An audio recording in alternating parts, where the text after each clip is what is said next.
Hi everybody, this is Lance Porter. In this video, I want to talk about how to mix oil paints to achieve flesh tones.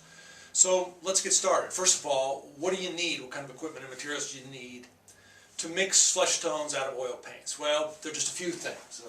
Top of the list, paper towels. No artist can get by without paper towels. You use them primarily to clean your brushes. In addition to that, you need some kind of thinner in case when you squeeze out a little bit of oil paint, you find that the oil paint is a little too sticky, a little too thick. Then you can just touch your brush in a little bit of mineral spirits and that will thin it out. Now I want to touch on something because so many of my students in my two-day workshop get confused about this. They think mineral spirits and mineral oil are the same thing. Well, they are not. Mineral oil is a laxative. Mineral spirits is a paint thinner and it's poisonous. So what you want for painting is mineral spirits, and be sure that you do not drink it because it is a poison. Another thing I have over here is my handy dandy shot glass. This is a little cheap shot glass that says Grand Canyon on it. I have been to the Grand Canyon, but I didn't get this there. I got this at a truck stop in the middle of nowhere. They had a table full of a bunch of these kinds of things for like 89 cents each. I bought half a dozen of them. They're very handy. I really like the shot glass. It's just the right size. As a matter of fact, I only fill it about halfway with mineral spirits. You don't need much, and there's no sense in wasting it. If you're going to paint, you're going to have some brushes, but you probably don't have to have nearly as many as you think you have. I basically use these 4 brushes to paint every portrait I paint. I use them over and over again. And these are cheap brushes. These are not $25 a piece brushes by any means. I get my brushes in a plastic package where you get 8 brushes for $4.95. Do they last forever? No. They're really not good brushes. After a while they lose the grip on the bristles. You start to get bristles in your paint. And as soon as you see the first bristle come off a brush, that's time to chuck it because it's not going to get any better. It's just going to keep shedding.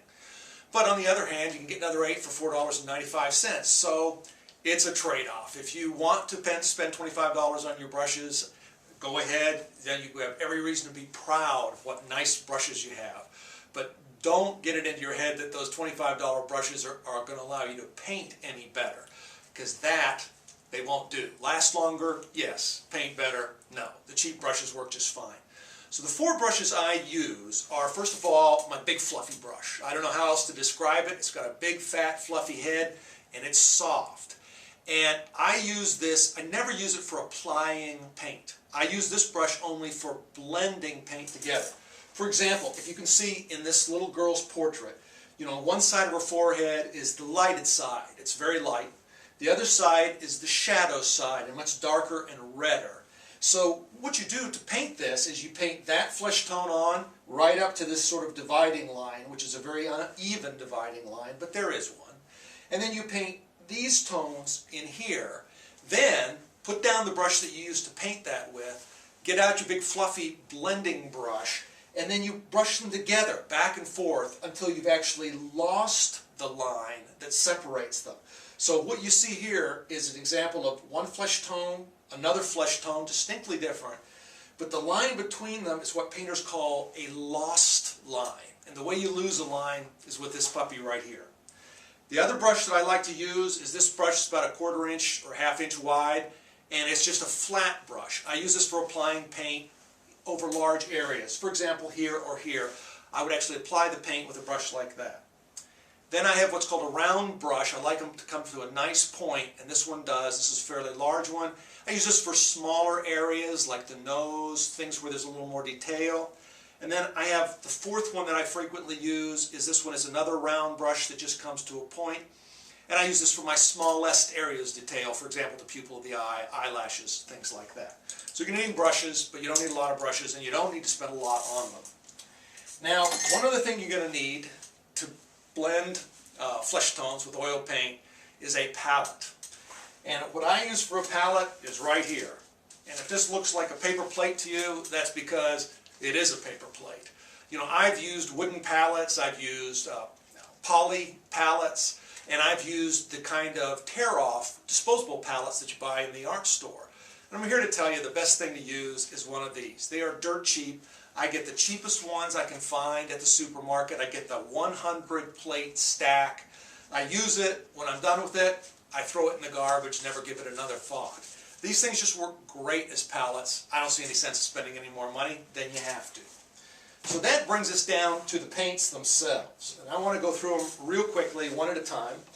And this paint is titanium white. There are only 4 paints that you need to create every shade of flesh tone that exists in the entire human race, meaning all races combined together. 4 colors that you need. They're titanium white, burnt sienna, burnt umber, and cadmium red hue. And those are the 4 colors I use for all my flesh tones. Now, I use other colors. For example, in this picture you can see I use some green in her eyes. Well, I use green for that. For the most part, everything else on this whole canvas is of those 4 hues. I like titanium white. You can use any kind of white you want, but titanium white is nice and opaque, and that's a very good thing. So titanium white, get it in the big tube because you're going to use more white than any other color that you use to paint with. Then the other color I use very frequently, my second most commonly used color, is burnt sienna. As you can see, I get that in the big tube also. Burnt sienna is a medium, warm, orangey kind of brown.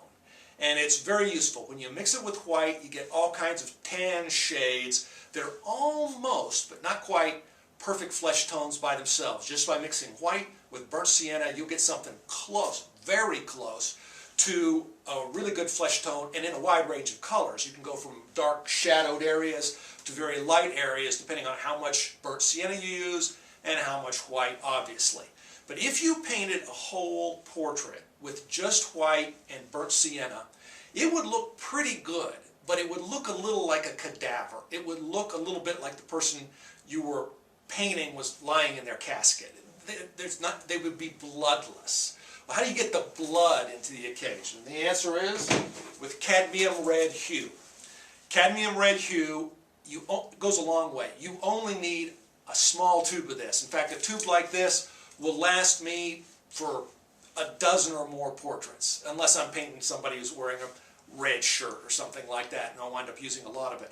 But as far as for creating flesh tones is concerned, just a little dab will do you with this stuff. It only takes a little bit to bring that mixture of titanium white and burnt sienna to life. Last color that I have on my palette, as far as doing flesh tones is concerned, is my darkest color, and this is burnt umber.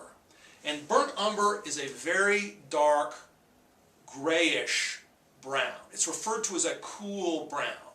Burnt sienna, which I just showed you, is a medium warm brown, meaning it has some red in it.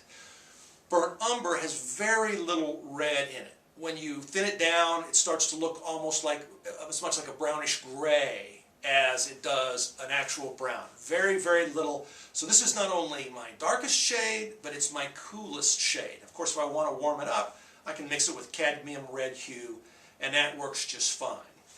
So let me point out some things on this painting and another one, is that how you use these colors and what they look like when they are, in fact, both mixed and painted on a portrait. So you learn to spot them, and there'll come a time when you look at a photograph like this that you're copying, and you don't have to experiment with things. You can look at, say, the darkest, deepest shadow, which would be right here by the little girl's hand, and you'll immediately go, well, I'm going to use my burnt umber there, because that's going to be my darkest, deepest shadow. I might mix a little burnt umber into her hair, because it's very dark there at the crown.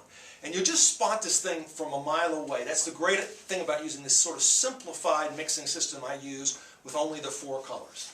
So let me point out, if you wanted to mix these paints that I just showed you, and if you didn't make a note of it, they are titanium white, burnt sienna, burnt umber, and cadmium red hue.